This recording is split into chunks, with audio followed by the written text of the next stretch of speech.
नमस्कार मित्रों, स्वागत है आपका मेरे इस YouTube चैनल मोहित यादव एजुकेशन पर। इस चैनल पर मैं आपको मैकेनिकल इंजीनियरिंग के सवाल सॉल्व करा रहा हूं ऑब्जेक्टिव। अभी तक मैंने कई अन्य विषय के सवाल सॉल्व करा दिए हैं। अभी जो मैं सॉल्व करा रहा हूं वो आपको स्ट्रेंथ ऑफ मटेरियल के संबंधित सवालों को सॉल्व करा रहा हूँ, जिसमें मैं आज आपको सॉल्व कराऊँगा bending of beams and it's shear force distribution. ठीक, बीम्स की बेंडिंग और उसमें शियर स्ट्रेस का डिस्ट्रीब्यूशन किस प्रकार से होता है उसके सवाल को सॉल्व कराऊंगा। ठीक, इसके पहले क्वेश्चन सीरीज देखनी है अगर आपको तो उसका लिंक मैंने डिस्क्रिप्शन में दे रखा है। ये जो है हमारी क्वेश्चन सीरीज का 33वां भाग है। इसके पहले के भागों की प्लेलिस्ट की लिंक डिस्क्रिप्शन में दी हुई है।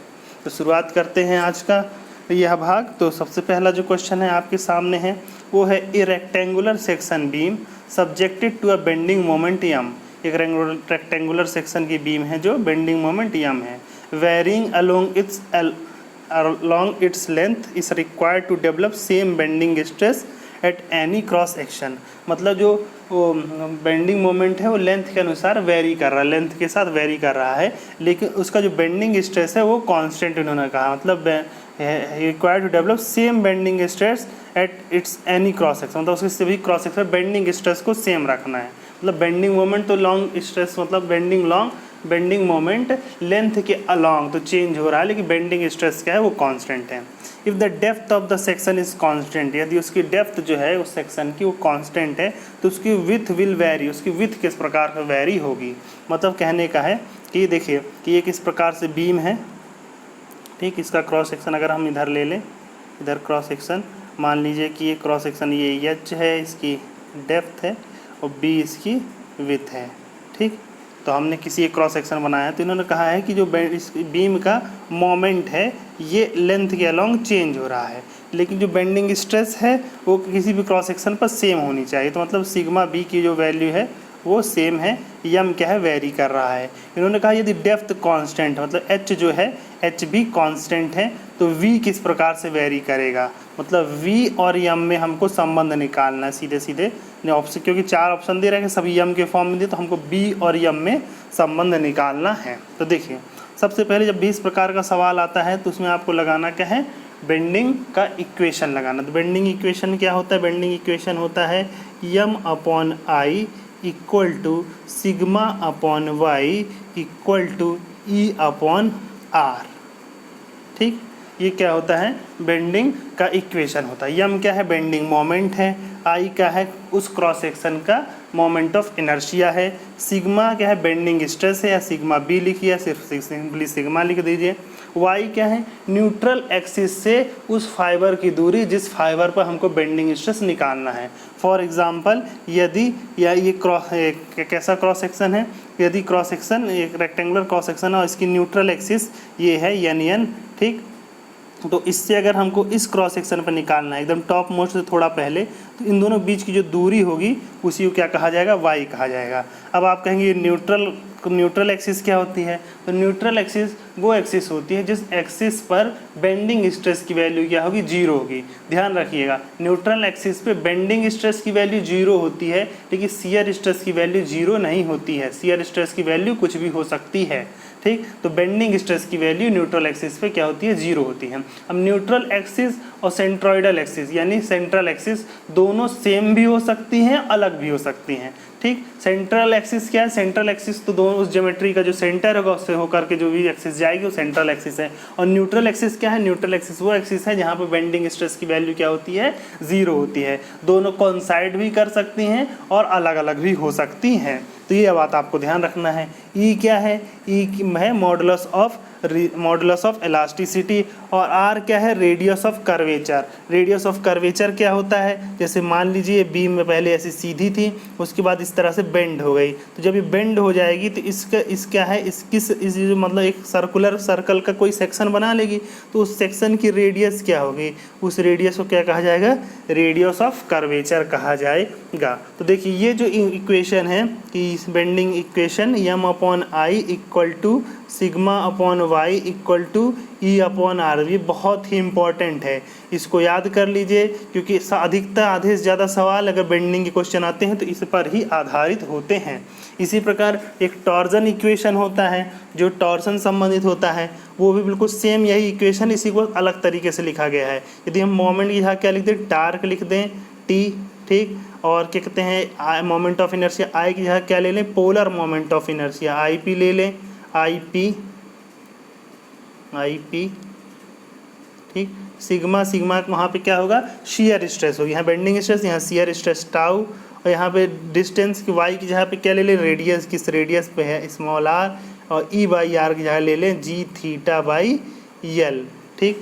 थीटा क्या है, थीटा एंगल है, एंगल टर्न, कितना एंगल टर्न हुआ है, जी क्या है मॉडुलस ऑफ रिजिडिटी, और यल क्या है लेंथ ऑफ द शाफ्ट, ठीक। तो ये क्या है, ये आपका जो नीचे है ये है टॉर्जन इक्वेशन है, T upon I P equal to tau upon R equal to G theta by L, और ये जो ऊपर है M upon I equal to sigma upon Y equal to E upon R, ये क्या है बेंडिंग इक्वेशन है। तो ये दोनों इक्वेशन बहुत ही इंपॉर्टेंट है, सबसे ज़्यादा क्वेश्चन इसमें से ही आते हैं, ठीक। जब अगर बेंडिंग और टॉर्जन कोई भी इक्वेशन आएगा तो इसका यूज़ होना ही होना है। तो शुरुआत कर लेते हैं। पहला क्वेश्चन हम लोग जो दिया है, इन्होंने कहा है कि रेक्टेंगुलर क्रॉस सेक्शन यम वेरी कर रहा है, ठीक। इसके साथ इन्होंने क्या कहा है कि sigma B, sigma equal to constant बना हुआ है, ठीक। और क्या है इसके अलावा डेप्थ एच कॉन्स्टेंट बनी हुई है, और उसके अनुसार हमको ये देखना है कि बी मतलब उसकी विड्थ किस प्रकार से चेंज हो रही है। तो हम जानते हैं कि M upon I equal to क्या होता है, सिग्मा अपॉन वाई होता है, ठीक। तो यम की जगह पे यम ही रख दीजिए, आई की जगह पे ये कैसा क्रॉस सेक्शन है, रेक्टेंगुलर है, जिसमें ये बी विड्थ है और ये क्या है, एच क्या है, डेप्थ है, ठीक। तो जो भी एच होता है डेप्थ उसका ही हम लोग क्यूब करते हैं। तो आई की वैल्यू क्या हो जाएगी, B H cube divided by 12 equal to sigma तो कांस्टेंट ही है, अपॉन वाई मतलब क्या हो जाता है, वाई मतलब सीधा सीधा समझिए कि जो डिस्टेंस है न्यूट्रल एक्सिस की, ठीक। तो अगर हम बेंडिंग स्ट्रेस को क्या है कांस्टेंट मानते हैं तो वाई की वैल्यू क्या होगी, वाई की वैल्यू जो हो जाएगी वो हो जाएगी h/2। ये अगर न्यूट्रल एक्सिस से जो टॉप फाइबर हो कितनी दूरी पर हो जाएगा, ये टोटल हाइट h है, तो इस हाइट क्या हो जाएगी h/2, ठीक। अब इसको हम लोग सॉल्व कर देते हैं। तो सॉल्व करेंगे तो एक बार फिर से मैं साफ लिख देता हूँ। तो यम है, आई की जगह क्या है B H cube divided by 12 equal to क्या है सिग्मा कांस्टेंट है, अपॉन वाई की जगह क्या है h/2। सो सॉल्व कर दी तो 2 से h कट जाएगा 6, b से कट के आ जाएगा स्क्वायर हो जाएगा, ठीक। ओके, अब देखिए इन्होंने क्या कहा है, एच भी कांस्टेंट, क्योंकि हाइट क्या है, डेप्थ क्या है, कांस्टेंट बनी हुई है, ये भी कांस्टेंट है, एच भी कांस्टेंट है, तो सीधे सीधे यम इक्वल टू क्या हो गया, यम इज डायरेक्टली प्रोपोर्शनल टू हो गया बी, या अदर वर्ड्स क्या कह सकते हैं, B is directly proportional to किसके हो गया, यम के, है ना। बी इस तरफ जाएगा ना, तो यम बी क्या है बटे में है तो ऊपर चला जाएगा, तो यम इज डायरेक्टली, क्योंकि बाकी सभी कांस्टेंट हैं, तो M is directly proportional to B या B is directly proportional to M, मतलब यम और बी एक समान वेरी करेंगे। तो यही इस क्वेश्चन में पूछा हुआ है कि जो डेप्थ जो विड्थ है वो किस प्रकार चेंज होगी, तो width is directly proportional to M, तो यम के अनुसार चेंज करेगी। तो इसका आंसर क्या हो जाएगा, इसका आंसर हो जाएगा ए, ठीक। अगला क्वेश्चन ले लेते हैं। अगला क्वेश्चन है, in a beam of circular cross section the shear stress variation along the cross section is. तो देखिए इन्होंने शियर स्ट्रेस डिस्ट्रीब्यूशन दे रखा है फिगर में, हमको उसका क्रॉस सेक्शन मतलब cross section circular cross section दे रखा है, उसमें से चूज़ करना है कि उसका शियर स्ट्रेस डिस्ट्रीब्यूशन किस प्रकार से होता है, ठीक। तो चलिए मैं आपको कुछ क्रॉस सेक्शन के शियर स्ट्रेस डिस्ट्रीब्यूशन बता देता हूँ।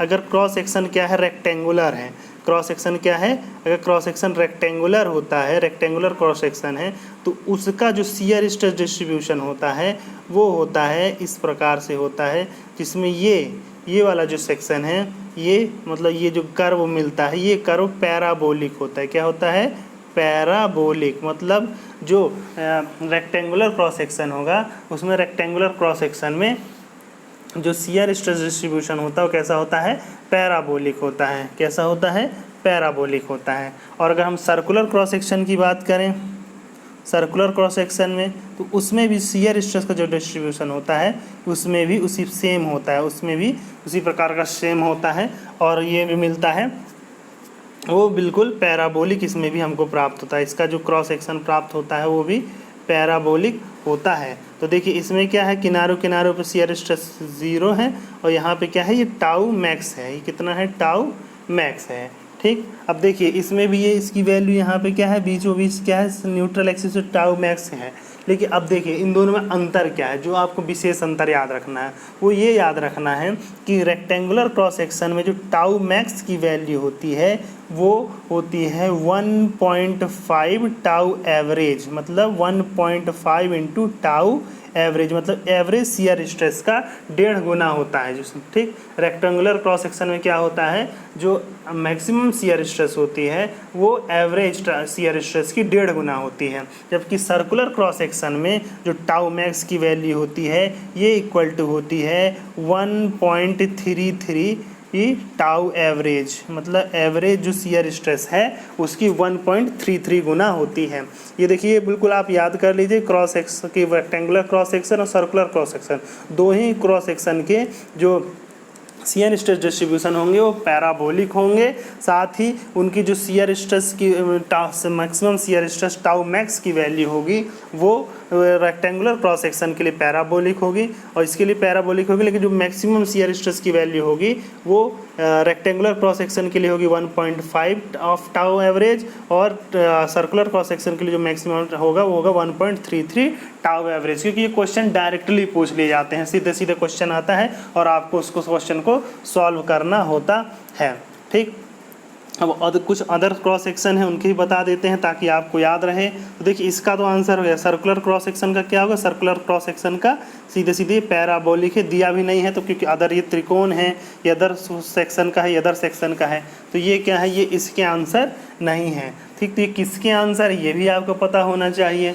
ठीक, तो इसके लिए मैं आपको बता देता हूँ कि अगर क्रॉस सेक्शन कैसा है, ट्रायंगुलर है, कैसा क्रॉस सेक्शन है, क्रॉस सेक्शन अगर ट्रायंगुलर है तो ट्रायंगुलर क्रॉस सेक्शन के लिए जो शियर स्ट्रेस डिस्ट्रीब्यूशन होता है वो इस प्रकार से होता है कि ये भी आपको मिलेगा, तो कैसा, ये भी आपको मिलेगा कि मतलब एक हाफ सर्किल की टाइप का मिलेगा, लेकिन जो हाफ सर्किल होगा वो इस प्रकार से डिसाइडेड होगा कि ऊपर का पार्ट इसका बड़ा होगा और नीचे का पार्ट इसका छोटा होगा, मतलब इस प्रकार से आपको प्राप्त होगा। तो न्यूट्रल एक्सिस के बाद जिसकी शियर स्ट्रेस होगी वो जो होगी वो क्या होगी, इस प्रकार से डिस्ट्रीब्यूट होगी। इस केस में भी जो आपका मैक्सिमम शियर स्ट्रेस होता है वो इक्वल टू होता है 1.5 ऑफ टाउ एवरेज, मतलब एवरेज शियर स्ट्रेस का 1.5 गुना होता है मैक्सिमम शियर स्ट्रेस होता है। ठीक, अब अगर क्रॉस सेक्शन कैसा हो, अगर क्रॉस सेक्शन आपका डायमंड सेक्शन का हो, डायमंड सेक्शन का मतलब होता है कि जब आपका कोई स्क्वायर सेक्शन इस प्रकार से हो कि उसका डायगोनल जो हो, मतलब उसका जो विकर्ण हो वो क्षैतिज हो जाए, यानी उसका जो विकर्ण है वो कैसा हो जाना चाहिए, हॉरिजॉन्टल हो जाए। तो उस कंडीशन में जो शियर स्ट्रेस का डिस्ट्रीब्यूशन होता है वो बी शेप का होता है। किस प्रकार से होता है, इस प्रकार से होता है। उसका जो शियर स्ट्रेस का डिस्ट्रीब्यूशन का कर्व जो होता है उस बी शेप का होता है और इसमें जो टाउ मैक्स की वैल्यू होती है, मतलब मैक्सिमम शियर स्ट्रेस की जो वैल्यू होती है वो इक्वल टू होती है 1.125 टाउ एवरेज, मतलब एवरेज जो शियर स्ट्रेस है उसका 1.125 टाइम्स होती है। अब अगला देखिए बता देते हैं कि cross section I cross section है। क्रॉस सेक्शन कैसा है, आई क्रॉस सेक्शन है।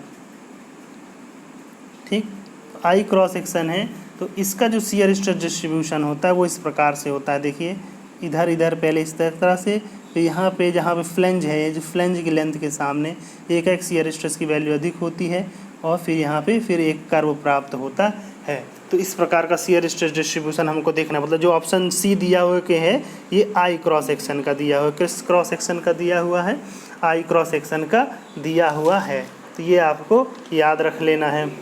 ठीक, अब अगला देखिए आई क्रॉस सेक्शन में एक चीज़ और याद रखना है कि देखिए ये अगर हम लोग देखें तो यहाँ पे शियर स्ट्रेस की वैल्यू यहाँ पे इतनी पॉइंट इतनी है, यहाँ से एक एक बढ़ जाती है, तो इन दोनों का रेशियो क्या होता है। तो देखिए ये जो पॉइंट होता है, मतलब जो वैल्यू एकदम बढ़ी हुई है ये क्या होती है, ये आपको एकदम वेब पे मिलती है। कहाँ मिलती है आपको? वेब पे मिलती है। ये देखिए आई सेक्शन में जो पार्ट दोनों को जोड़ने वाला होता है, ये वाला पार्ट, ये वाला, इसको वेब कहा जाता है। इसको क्या कहा जाता है? Web, WV web. और जो ऊपर के दोनों पार्ट होते हैं इनको फ्लेंज कहा जाता है। इनको क्या कहा जाता है? फ्लेंज कहा जाता है। ठीक, तो अगर आपको आई क्रॉस सेक्शन दिया हुआ हो और उसमें शियर स्ट्रेस के बारे में पूछा जाए तो हम देखिए आपको डिस्ट्रीब्यूशन तो करके इसका दिखा दिया है। तो इसमें क्या है, यहाँ पे आप देख रहे हैं कि जहाँ से फ्लेंज मतलब जहाँ पे फ्लेंज खत्म होता है, वेब शुरू होता है, वहाँ पे शियर स्ट्रेस की वैल्यू एकाएक बढ़ जाती है। तो इन दोनों में एक अनुपात होता है। वो अनुपात क्या होता है? अगर हम टाउ वेब पे शियर स्ट्रेस देखें और उसी प्रकार का टाउ फ्लेंज मतलब शियर स्ट्रेस वेब के पॉइंट पे शियर स्ट्रेस मतलब यहाँ जो पॉइंट जो जंक्शन है उसमें अगर पॉइंट क्या है? वेब पे है तो उसका शियर स्ट्रेस, और पॉइंट अगर फ्लेंज पे है, ठीक, तब उसका शियर स्ट्रेस। मतलब ये दोनों पॉइंट हैं क्या है? ये दोनों पॉइंट हैं इसी जंक्शन पे, एकदम नज़दीक हैं, ठीक, लेकिन हैं अलग अलग। ठीक, तो उन दोनों का जो अनुपात आता है वो अनुपात होता है capital B upon small b होता है। क्या होता है? Capital B upon small b। अब कैपिटल B क्या है? कैपिटल B जो है ये फ्लेंज की चौड़ाई है। ये जो है फ्लेंज की चौड़ाई कैपिटल B है, और जो वेब की चौड़ाई है ये स्मॉल b है। तो इन दोनों में रेशियो क्या होता है? ये इन दोनों में रेशियो होता है। ये भी याद कर ले, इसमें से अक्सर एग्ज़ाम में आ जाता है। और अगर आपका क्रॉस सेक्शन इस प्रकार से हो कि वो अगर T क्रॉस सेक्शन हो या फिर इन्वर्टेड यल मतलब उल्टा यल क्रॉस सेक्शन हो, तो इस कंडीशन में जो शियर स्ट्रेस डिस्ट्रीब्यूशन होता है वो इस प्रकार से होता है। इस प्रकार से यहाँ कम होता है, फिर यहाँ एक बढ़ता है, फिर ये एक कर्व के रूप में आकर के यहाँ मिल जाता है। तो इस प्रकार का जब शियर स्ट्रेस डिस्ट्रीब्यूशन देखिएगा तो समझ जाइएगा कि ये जो शियर स्ट्रेस डिस्ट्रीब्यूशन है वो किस फॉर्म में है। ये आपका टी का है या इन्वर्टेड यल सेक्शन का है। ठीक, अगर आपको प्लस क्रॉस सेक्शन का शियर स्ट्रेस डिस्ट्रीब्यूशन पूछा जाए, कोई प्लस क्रॉस सेक्शन है, ठीक, इसका शियर स्ट्रेस डिस्ट्रीब्यूशन देखा जाए तो इसका शियर स्ट्रेस डिस्ट्रीब्यूशन होगा वो इस प्रकार से होगा। दो कर्व होंगे, ये दोनों एक घट गए होंगे, फिर इसकी यहाँ पे अंदर एक कर्व छोटा सा होगा। ठीक, तो इस प्रकार से अगर आपको प्राप्त होता है तो ये जो शियर स्ट्रेस डिस्ट्रीब्यूशन किसका होता है? प्लस क्रॉस सेक्शन का होता है। अगर बेंडिंग कोई बीम जो है अगर उसका क्रॉस सेक्शन प्लस है तो उसका शियर स्ट्रेस डिस्ट्रीब्यूशन इस प्रकार से होगा। यदि शियर स्ट्रेस डिस्ट्रीब्यूशन आपको कोई ऐसा क्रॉस सेक्शन हो जो कि रेक्टेंगल हो और उसके बीच में एक होल हो, या फिर इस प्रकार का हो जो रेक्टेंगल हो लेकिन उसके किनारों को इस प्रकार से हाफ सर्कल के रूप में काटा गया हो, तब इस दशा में जो आपको शियर स्ट्रेस डिस्ट्रीब्यूशन का कर्व प्राप्त होता है वो आपका बिल्कुल उसी प्रकार का होता है जैसे आई सेक्शन का होता है। मतलब इस प्रकार से कम होता है, फिर यहाँ पे एक जहाँ पे आपका सेक्शन शुरू हो रहा है या सर्कुलर सेक्शन वहाँ बढ़ जाता है, फिर दोनों कर्व के रूप में यहाँ पे ऐसे मिल जाते हैं। तो इस प्रकार आप सभी जितने भी मोस्टली क्रॉस सेक्शन है उन सभी के मैंने आपको शियर स्ट्रेस डिस्ट्रीब्यूशन के बारे में बता दिया। तो यह आप जरूर याद रख लीजिए। ठीक है, अक्सर एग्जाम में इसके बारे में आ जाता है, सही जोड़ी के फॉर्म में आ जाता है या कभी कभी दिया होता है और उसका आंसर हमको ढूंढना होता है। तो इसको आपको मिल गया है। तो देखिए क्या है, इन बीम में सर्कुलर क्रॉस सेक्शन का पूछा तो सर्कुलर क्रॉस सेक्शन का आंसर ये हो गया ए। अगला ले लेते हैं। अगला क्वेश्चन है two beams of equal cross section area. दो बीम है जिनकी क्रॉस सेक्शन एरिया क्या है? इक्वल है। इक्वल का are subjected to equal bending moment, उनके बेंडिंग मोमेंट भी क्या है? इक्वल है। If one beam haves square cross section, एक बीम जो है उसका क्रॉस सेक्शन क्या है? स्क्वायर है, और दूसरे का क्या है? सर्कुलर क्रॉस सेक्शन है। तो ये क्या है? इक्वल क्रॉस सेक्शन मतलब उनका जो एरिया है क्रॉस सेक्शन एरिया वो सेम है, और ठीक, और उनके बेंडिंग मोमेंट एम भी क्या है? इक्वल है।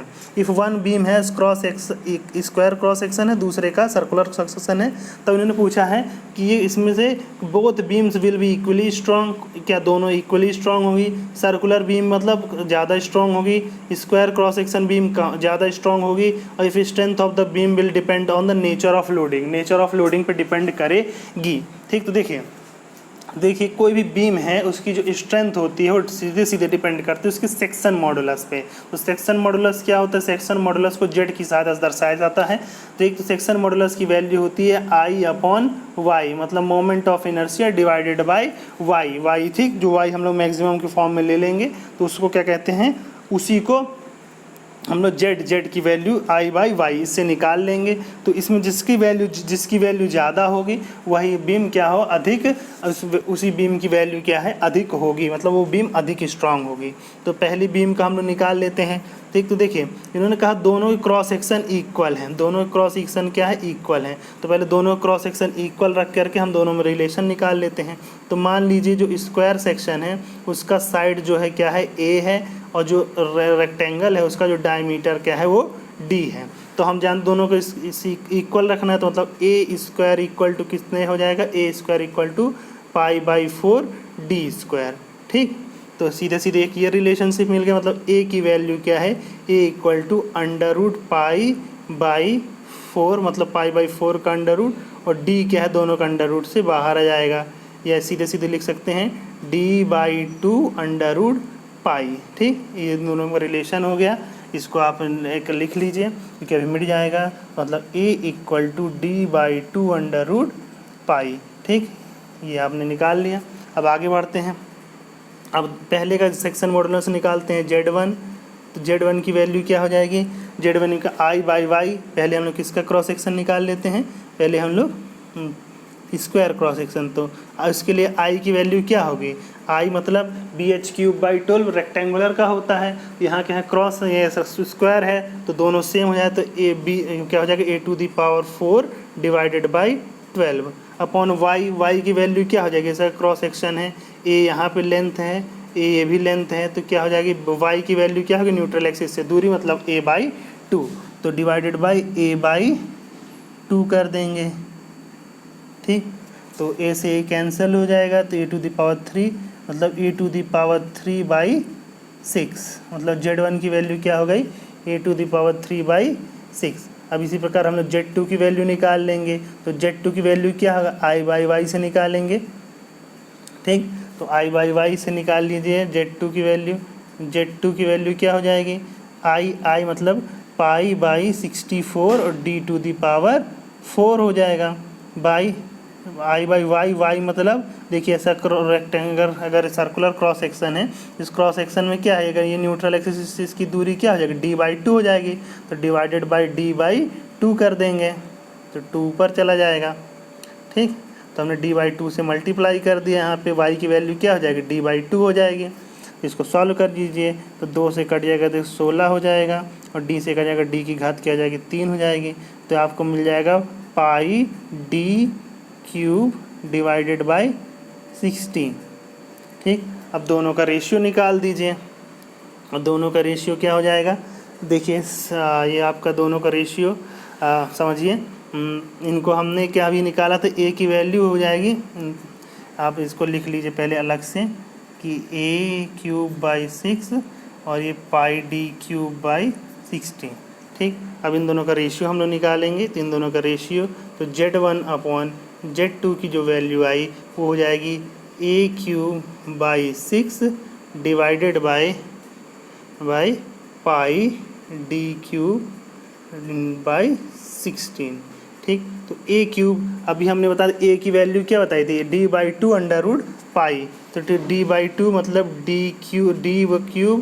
ठीक, 2 का क्यूब कितना हो जाएगा, 2 दूनी 4 दूनी 8 upon pi under root pi, तो हो जाएगा pi into under root pi, 3 की घात लगी है ना इसलिए।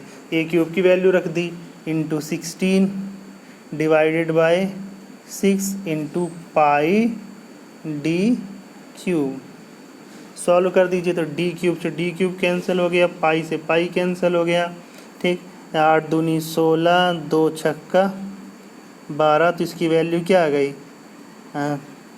इसकी वैल्यू आ गई under root pi by 6, under root pi by कितना हो गया पाई बाई 6।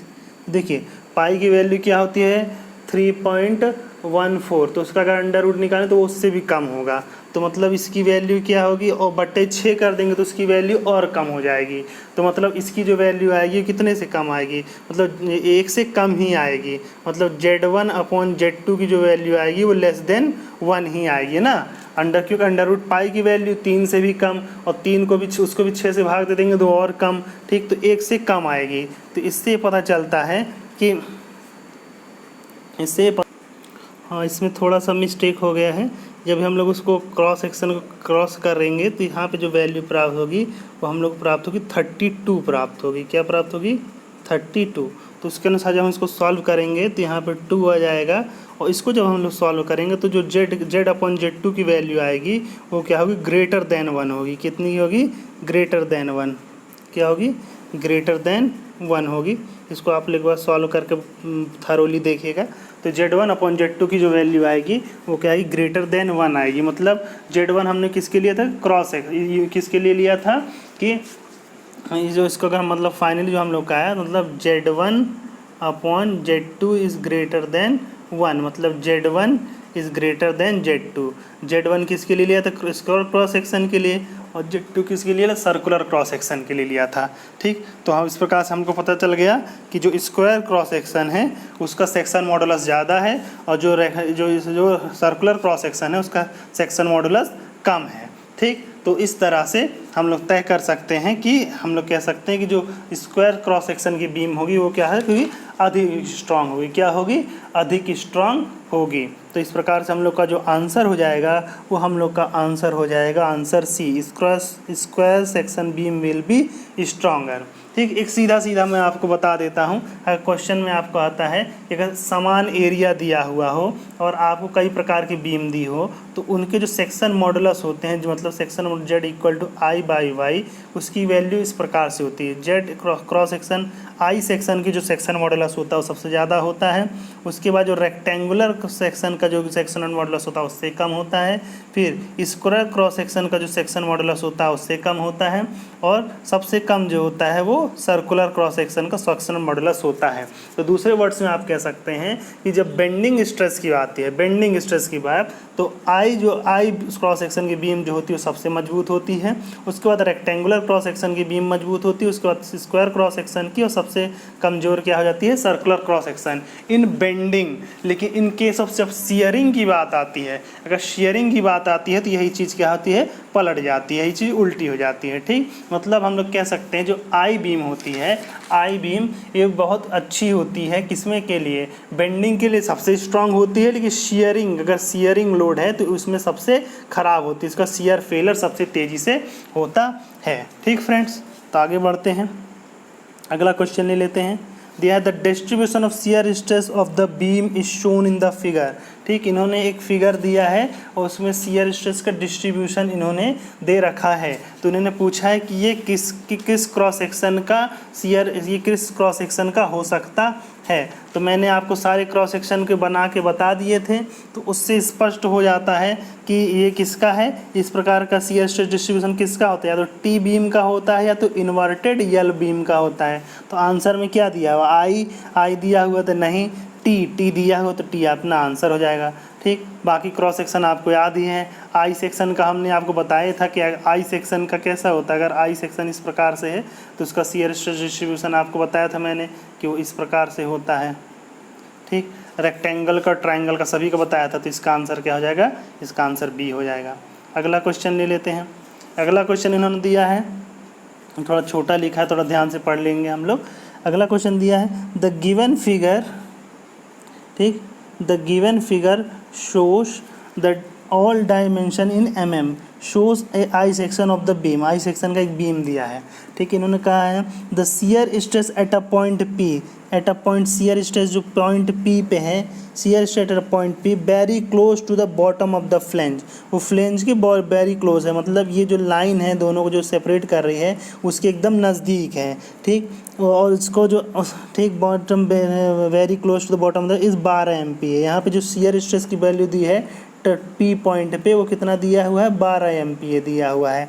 ठीक, the stress at the point Q point की स्ट्रेस हमसे पूछा गया है जो कि very close to the flange, ये very close to the flange है। मतलब सीधा समझिए कि पी और क्यू पॉइंट जो हैं वो एकदम जो जंक्शन है उसके नज़दीक है। तो यहाँ पे हमको शियर स्ट्रेस पूछा है, टी क्यू की वैल्यू हमसे पूछा है। तो मैंने आपको बताया था कि जब भी जंक्शन की बात आती है किसी आई सेक्शन के तो उनके जो शियर स्ट्रेस होते हैं, मतलब जो शियर स्ट्रेस अगर वेब पे पूछा और शियर स्ट्रेस हो, और फ्लेंज पे जो शियर स्ट्रेस हो उनकी वैल्यू क्या होती है, बी अनुपात बी स्मॉल बी होती है। तो कैपिटल बी की वैल्यू क्या होती है, जो फ्लेंज है इसकी चौड़ाई, और स्मॉल बी क्या है, स्मॉल बी मतलब जो वेब की चौड़ाई। तो इसी सवाल में आपको इसी फॉर्मूले में आपको रख देना है। तो टाउ वेब, वेब मतलब वेब पे कौन सा पॉइंट है, वेब मतलब ये दोनों जो मतलब क्यू, ठीक, डिवाइडेड बाय टाउ किसका, टाउ फ्लेंज, फ्लेंज पे कौन सा पॉइंट है, पी, ठीक। तो दोनों के इक्वल टू कितना हो जाएगा, दोनों का बी अपॉन बी। तो कैपिटल बी की वैल्यू कितनी है यहाँ पे, कैपिटल बी की वैल्यू है 100 और स्मॉल बी की वैल्यू कितनी है 20, ठीक, 20। तो टाउ क्यू, तो टाउ क्यू की वैल्यू इन्होंने हमसे पूछा था और टाउ पी की वैल्यू इन्होंने 12 दे रखा था, ये इक्वल टू हो जाएगा 5। तो एक टाउ क्यू की वैल्यू क्या हो जाएगी, टाउ क्यू की वैल्यू हो जाएगी 60, टाउ क्यू की वैल्यू क्या हो जाएगी, टाउ क्यू की वैल्यू हो जाएगी 60। तो यही हमारा आंसर हो जाएगा, ठीक। तो इस प्रकार से आंसर हो जाएगा, तो हमारा आंसर हो जाएगा 60 डी। आगे बढ़ जाते हैं, ये बहुत सिंपल सवाल था, बस एक फार्मूले पे हम लोग को सॉल्व कर दिए। एंड दिया है select the correct shear stress distribution diagram for a square beam width A diagonal in a vertical position, ठीक। देखिए इन्होंने स्क्वायर पूछा है, अगर स्क्वायर सिंपली कह देता तो हम लोग जान जाते कि ये रेक्टेंगल और स्क्वायर का दोनों का हो जाता यही, ठीक। लेकिन इन्होंने क्या कहा, with A diagonal in vertical position, तो डायगोनल वर्टिकल पोजीशन में है, तो या फिर दूसरा, तो मतलब दूसरा डायगोनल हॉरिजॉन्टल पोजीशन में होगा। तो मतलब जो हमारा क्रॉस सेक्शन क्या है वो इस प्रकार क्रॉस सेक्शन, जिसे हम लोग क्या कहते हैं, डायमंड क्रॉस सेक्शन कहते हैं। और डायमंड क्रॉस सेक्शन का जो शियर स्ट्रेस डिस्ट्रीब्यूशन होता है वो कैसा होता है, डायमंड क्रॉस सेक्शन का शियर स्ट्रेस डिस्ट्रीब्यूशन कैसा होता है, इस प्रकार से होता है, मैंने आपको बताया था, ठीक। तो इस प्रकार से ये आंसर हो गया। अगर सिर्फ स्क्वायर पूछता तो आंसर ए हो जाता, लेकिन उन्होंने क्या कह दिया, square with diagonal in vertical position या डायगोनल इन हॉरिजॉन्टल पोजीशन कह दिया जाएगा, तो हमारा आंसर इस प्रकार हो जाएगा, आंसर डी। अगला क्वेश्चन ले लेते हैं, what is the nature of distribution of shear stress in rectangular beam. तो मैंने आपको बताया था कि रेक्टेंगुलर बीम में जो शियर स्ट्रेस का डिस्ट्रीब्यूशन किस प्रकार से होता है, इस प्रकार से होता है। और इसमें जो कर्व होता है ये कैसा होता है, ये पैराबोलिक होता है, ये कर्व कैसा होता है, पैराबोलिक होता है। तो आंसर क्या हो जाएगा हमारा बी, आंसर क्या हो जाएगा हमारा बी। अगला क्वेश्चन ले लेते हैं, beams of uniform strength very in section that, ठीक। तो यूनिफॉर्म क्रॉस सेक्शन की यूनिफॉर्म स्ट्रेंथ की बीम किसे कहते हैं, हमने बताया था यूनिफॉर्म स्ट्रेंथ की बीम उसे कहते हैं जिसका बेंडिंग स्ट्रेस कांस्टेंट बना रहता है, जिसका बेंडिंग स्ट्रेस क्या होता है, कांस्टेंट बना रहता है, ठीक। तो इन्होंने कहा बेंडिंग मोमेंट्स रिमेन्स कांस्टेंट, नहीं। डिफ्लेक्शन रिमेन कांस्टेंट, नहीं। Maximum bending stress remains constant, हाँ ये आंसर इसका सही है, उसका जो मैक्सिमम बेंडिंग स्ट्रेस है वो कांस्टेंट बना रहता है। Shear force remains constant, answer नहीं, तो ये भी इसका आंसर नहीं होगा। तो आपका जो आंसर हो जाएगा, आपका आंसर हो जाएगा सी। नेक्स्ट क्वेश्चन ले लेते हैं, नेक्स्ट क्वेश्चन है, in the case of beams with circular cross section what is the ratio of the maximum shear stress to average shear stress। मैंने अभी आपको लगभग सभी प्रकार के बीम के क्रॉस सेक्शन का के रेशियो बताए थे।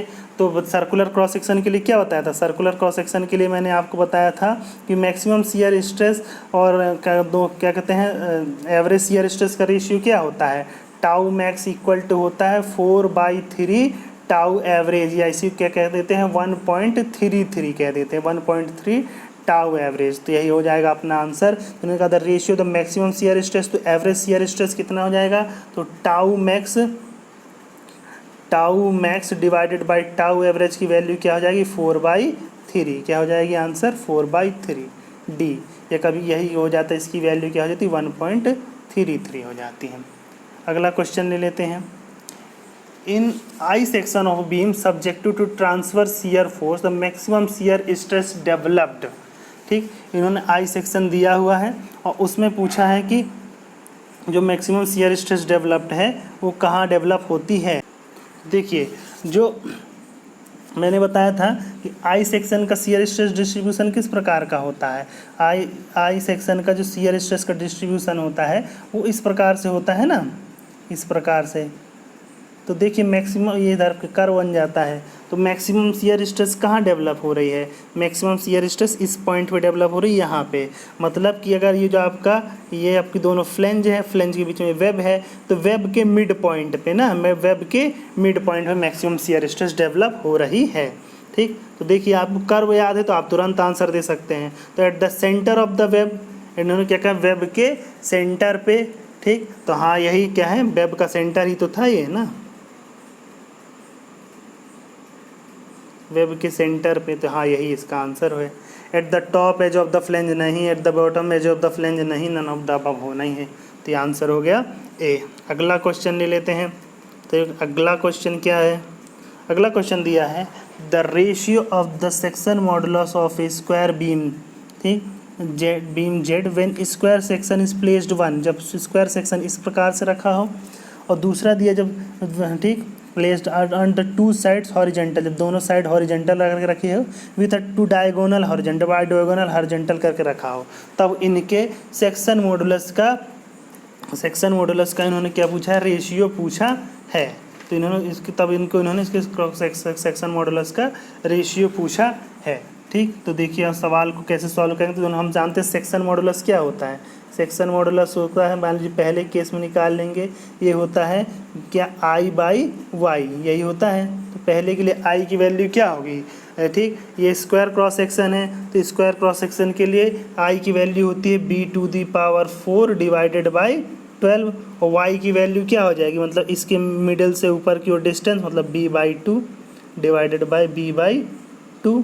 इसको सॉल्व कर दीजिए तो b से 6, b से 3, तो हो जाएगा b⁴ divided by 6, b⁴ divided by 6। ठीक, तो ये इसका सेक्शन मॉडुलस हो गया b⁴ डिवाइडेड बाई 6। अब दूसरे का निकाल लेते हैं। दूसरे केस में क्या है, Z2।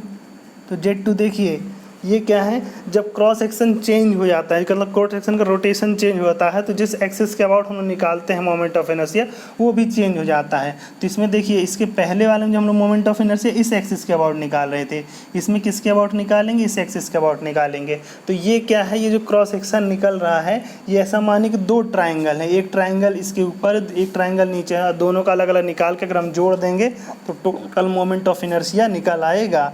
ठीक, तो ट्राइंगल जो होता है, ट्राइंगल का मोमेंट ऑफ इनर्शिया क्या होता है? ट्राइंगल का मोमेंट ऑफ इनर्शिया होता है, ठीक, मतलब वही होता है dh³/12 होता है। लेकिन उसमें क्या लेते हैं हम लोग, यहाँ हम लोग का d जो होगा वो इसका बेस हो जाएगा, और h क्या हो जाएगी, इस ट्राइंगल की हाइट हो जाएगी।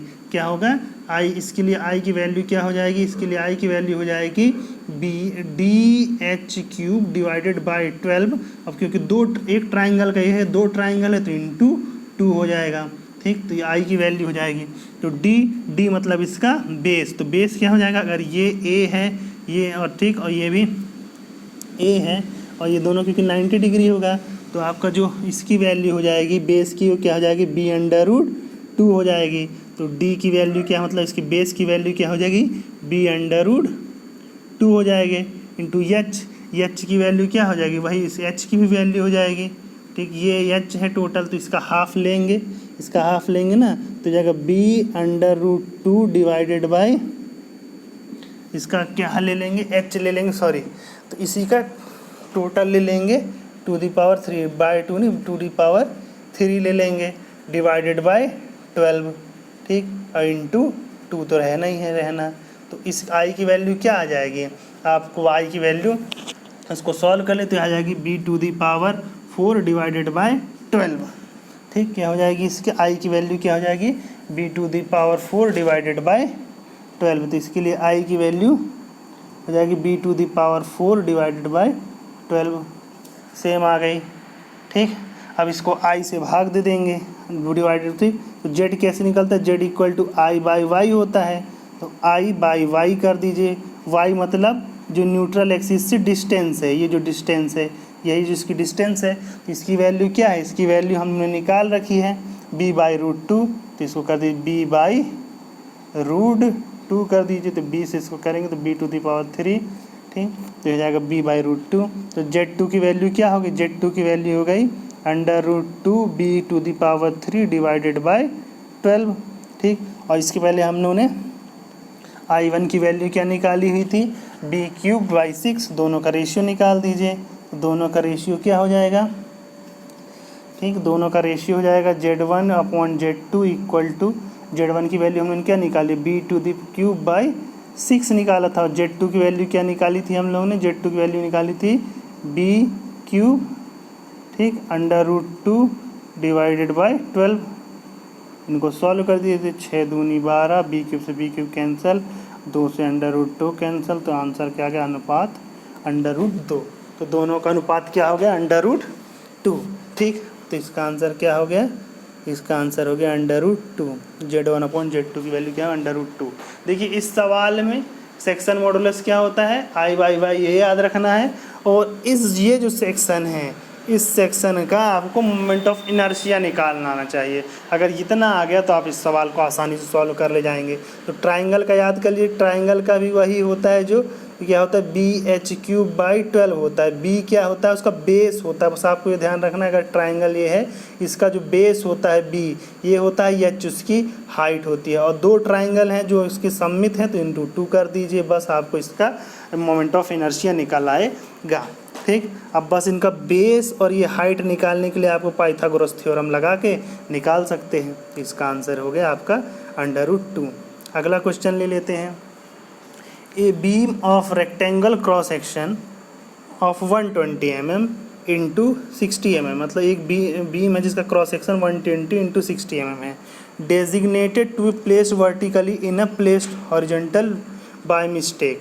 ठीक, अगर मतलब उसको जो है वो वर्टिकली डिज़ाइन करने के लिए रखी गई, मतलब एक जो बीम है उसको इस प्रकार डिज़ाइन किया गया था कि इसकी क्या है, लंबाई मतलब चौड़ाई क्या हो 120 हो और गहराई क्या हो 60 हो, लेकिन उसको गलती से वो हॉरिजॉन्टली रख गए, मतलब गलती से उसको रख दिया गया, तो ये 60 हो गया और ये 120 हो गया। ठीक, तो उन्होंने पूछा है हॉरिजॉन्टली बाय मिस्टेक, यदि maximum stress is to be limited अगर मतलब जो इसको मैक्सिमम शियर स्ट्रेस, मतलब maximum shear stress tau max या क्या है, टाउ की वैल्यू क्या है, लिमिटेड है, मतलब वो चेंज नहीं की जा सकती, तो इसकी लोड कैरिंग कैपेसिटी क्या होगी, लोड कैरिंग कैपेसिटी कितनी घट जाएगी या बढ़ जाएगी। तो यही इन्होंने क्वेश्चन पूछा है simply.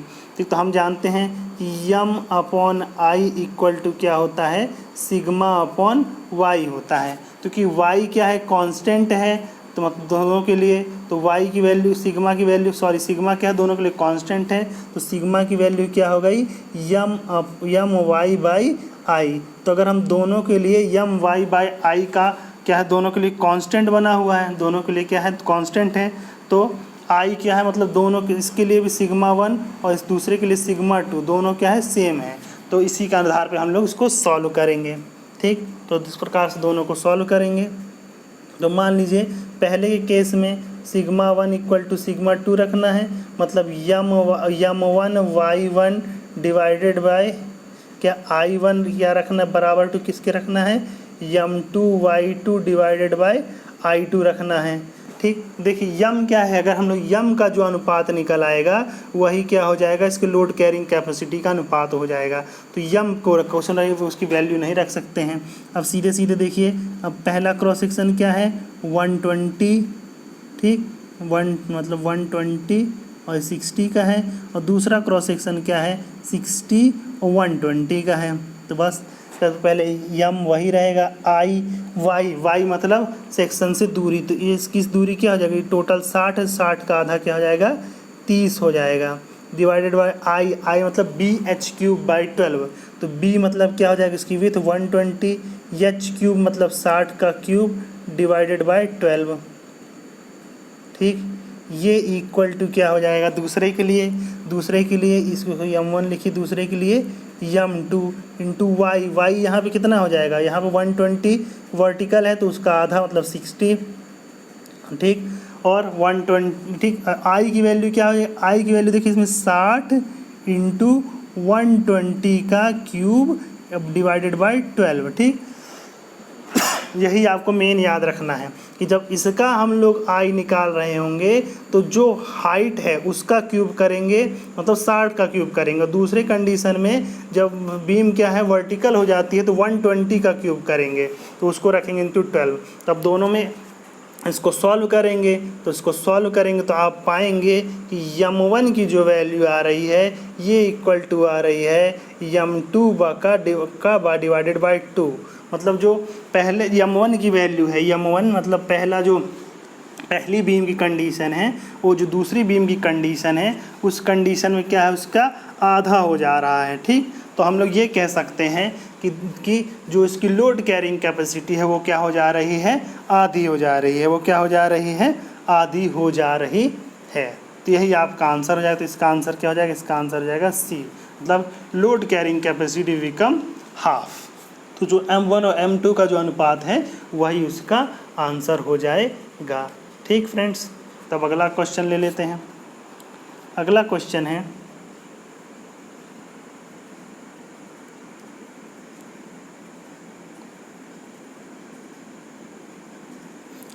A shaft of diameter 8 centimetre is subjected to a bending moment of 3000 Newton and twisting moment of 4000 Newton. The maximum normal stress induced in the shaft is equal to।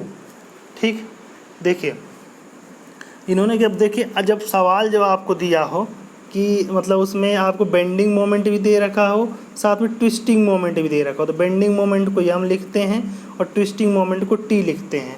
तो हमने जब दोनों दिया हुआ हो और हमको सवाल सॉल्व करना हो, नॉर्मल स्ट्रेस पूछा हो, नॉर्मल स्ट्रेस मतलब शियर स्ट्रेस के अलावा जो क्या होता है, जो बेंडिंग स्ट्रेस होती है वो नॉर्मल स्ट्रेस होती है और जो शियर स्ट्रेंथ होती है वो ट्विस्टिंग स्ट्रेस होती है।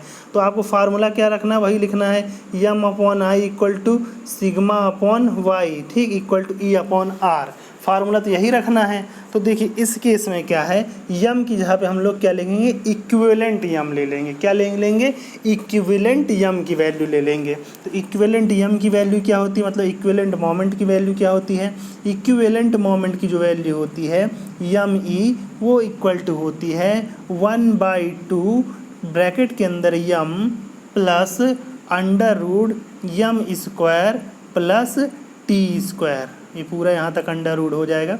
ये इक्विवेलेंट मोमेंट की वैल्यू होती है। तो इसमें हम लोग रख देते हैं, तो यह 1/2, ठीक। स्मॉल एम की वैल्यू कितनी दी है इन्होंने, 3000 दे रखी है। स्मॉल एम मतलब एम की value 3000 plus under root 3000 plus T की वैल्यू कितनी दे रखी है उन्होंने, 4000 दे रखी है, 4000। तो 3000 का स्क्वायर प्लस 4000 का स्क्वायर, इसको सॉल्व कर देंगे तो आप पाएंगे इसका आंसर हो जाएगा 3 3 का 9, 9 4 4 मतलब 25, 25 हो जाएगा। 25 तो बाहर आ जाएगा आपका कितना हो जाएगा 5000, 5 6 7 8 डिवाइडेड बाय 2 और 4 4000। तो ये आपको इक्विवेलेंट मोमेंट की जो वैल्यू आ गई वो कितनी आ गई, 4000 न्यूटन मीटर, ठीक। अब आपको वही क्या निकालना है, maximum normal stress. Normal stress मतलब निकालना सीधा सीधा आपको सिग्मा की वैल्यू। तो हम जानते हैं कि M upon I equal to sigma upon Y होता है। तो इन्होंने क्या कहा है कि एक शाफ्ट है जिसका डायमीटर कितना है, जिसका डायमीटर है 8 सेंटीमीटर है। इसका डायमीटर क्या है, 8 सेंटीमीटर डायमीटर है। तो यम की वैल्यू 4000 अपॉन आई मतलब क्रॉस रेक्टेंगुलर ये सर्कुलर क्रॉस सेक्शन है, सेंटीमीटर में दिया हुआ है। तो उसको ध्यान रखिए कि 80 सेंटीमीटर दिया है तो सवाल क्योंकि हम लोग न्यूटन मीटर में लिखे हैं तो सब कुछ क्या लिखेंगे हम लोग, आंसर भी हम लोग इसको मीटर में लाने का प्रयास करेंगे। या दूसरा तरीका ये है कि या तो इन सब को न्यूटन एमएम में बदल लीजिए, ठीक। तो कोई भी एक यूनिट में आपको सवाल सॉल्व करना है। फोर्थ आई की वैल्यू निकालें। आई की वैल्यू क्या होती है सर्कुलर क्रॉस सेक्शन के लिए, π/64 d⁴। 8 सेंटीमीटर है तो 8 सेंटीमीटर को हम लोग किस में बदल ले रहे हैं, एमएम में बदल लेते हैं, ठीक। तो कितना हो जाएगा 80 mm हो जाएगा, 80 की घात 4। और ये 4000 हम लोग का न्यूटन मीटर में है तो न्यूटन एमएम में बदल लेते हैं, इंटू 1000 लिख देते हैं, ठीक। इक्वल टू तो आपके अब आई की वैल्यू, अब आपको वाई की वैल्यू सिग्मा की वैल्यू तो आपको निकालनी ही है। अपन वाई की वैल्यू क्या हो जाएगी, जैसे रेक्टेंगल है तो उसके हाफ से ऊपर आधा तो मतलब 4 सेंटीमीटर। तो 4 सेंटीमीटर जगह क्या लिख लेंगे, 40 लिख लेंगे। अब इसको सॉल्व कर लीजिए तो इसे और कितना आ जाएगा, इसको सॉल्व करेंगे तो आप पाएंगे कि सिग्मा की वैल्यू जो आ जाएगी आपकी वो इक्वल टू आ जाएगी 250 डिवाइडेड बाई पाई न्यूटन पर mm स्क्वायर, क्योंकि हमने सब कुछ mm में बदल दिया और बल को न्यूटन में रहने दिया। ठीक, तो यम की जगह 4000, आई की जगह pi by 64 D to the power 4 मतलब 80 की घात 4 इक्वल टू सिग्मा निकालना ही था। और वाई की वैल्यू क्या ले लेगी हम लोग ने 80/4 मतलब 40 सेंटीमीटर। सॉल्व कर दिया तो ये हो गया 250 डिवाइडेड बाई पाई। तो आंसर क्या आ गया, हम लोग का आंसर हो गया ए। ओके फ्रेंड्स, तो इस तरह से इस सवाल को हमने सॉल्व कर लिया। तो इक्विवेलेंट बेंडिंग मोमेंट का फार्मूला आपको याद रखना है और इक्विवेलेंट ट्विस्टिंग मोमेंट का भी फार्मूला होता है, जो अभी अब हम जो आपको शाफ्ट की ट्विस्टिंग से संबंधित सवालों को सॉल्व कराएंगे तब हम आपको बता देंगे, या फिर मैं अभी आपको बता देता हूँ। जो इक्विवेलेंट ट्विस्टिंग मोमेंट का जो फार्मूला होता है वो इक्वल टू होता है √m² प्लस t²। ये इक्विवेलेंट ट्विस्टिंग मोमेंट का फार्मूला है और इक्विवेलेंट बेंडिंग मोमेंट का आपको फार्मूला हमने बता ही दिया है। तो इस प्रकार से आज जो हमने आपको क्या किससे सॉल्व, बेंडिंग ऑफ बीम और शियर स्ट्रेस डिस्ट्रीब्यूशन संबंधित सवालों को सॉल्व करा दिया। यदि आपको हमारे लेक्चर पसंद आया हो और यदि आप तो इस लेक्चर को लाइक करें, शेयर करें और अन्य स्टूडेंट्स और अपने फ्रेंड्स को भी बताएं। और यदि अभी तक आपने मेरे चैनल को सब्सक्राइब नहीं किया तो सब्सक्राइब अवश्य कर दें और बेल आइकन को प्रेस कर दें ताकि आपको सारे लेक्चर्स की नोटिफिकेशन तुरंत प्राप्त हो सके। यदि आप इसके पहले के लेक्चर्स देखना चाहते हैं, पहले क्वेश्चन सीरीज सॉल्व करना चाहते हैं, तो आप सीधे नीचे आपको लिंक, प्लेलिस्ट की लिंक मिल जाएगी, वहाँ पर आप क्लिक करेंगे तो आप क्वेश्चन सीरीज़ की लिंक पर पहुँच जाएंगे और उसके सारे क्वेश्चन सीरीज आप आसानी से देख सकते हैं। यदि आप फ्लूइड मैकेनिक्स पढ़ना चाहते हैं, मैंने फ्लूइड मैकेनिक्स इंपॉर्टेंट टॉपिक जो एग्जाम में अक्सर पूछे जाते हैं उनसे संबंधित टॉपिक्स पर लेक्चर्स भी दिया है, तो आप फ्लूइड मैकेनिक्स को उसमें से पढ़ सकते हैं। यदि आप चाहते हैं कि आप उत्पादन निगम की सैलरी कितनी है, यहाँ पे आपको ट्रेनिंग किस प्रकार की दी जाएगी, इन सब की जानकारी चाहते हैं तो उसका लिंक भी मैंने डिस्क्रिप्शन में दे रखा है, तो उसमें संबंधित प्लेलिस्ट भी आपको मिल जाएगी। यदि आपको हमारे टेलीग्राम ग्रुप ज्वाइन करना है तो उसका लिंक भी दिया हुआ है, तो वहाँ पर आप ज्वाइन कर सकते हैं, वहाँ पर भी मैं वीडियो डालता रहता हूँ। ठीक, तो इस तरह से आप अपनी तैयारी मैक्सिमम कर सकते हैं। तो यदि आपको इसमें कोई बात समझ में नहीं आई हो या किसी और डाउट हो तो कमेंट सेक्शन में बेहिचक पूछें और अपनी तैयारी जारी रखें, क्योंकि आपकी सफलता ही हमारी सफलता है। कोई भी लक्ष्य बड़ा नहीं, हारा वही जो लड़ा नहीं। धन्यवाद।